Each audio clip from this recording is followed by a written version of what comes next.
Hey everyone, welcome back to the channel.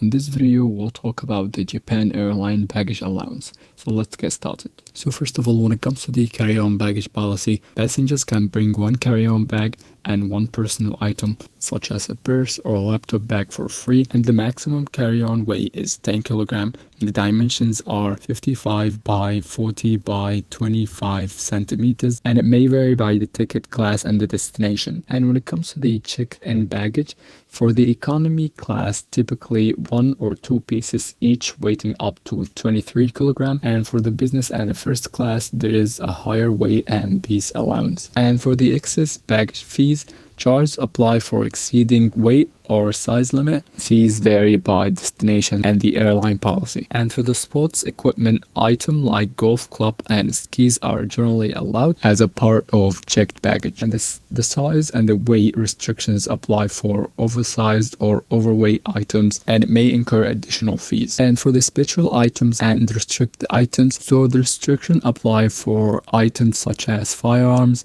ammunition, flammable substance, and perishables. And it would be better if you check the airline's official website for more information. So yeah, that was the video for today. Thank you guys for watching. Don't forget to like and subscribe, and see you guys in the next video. Cheers.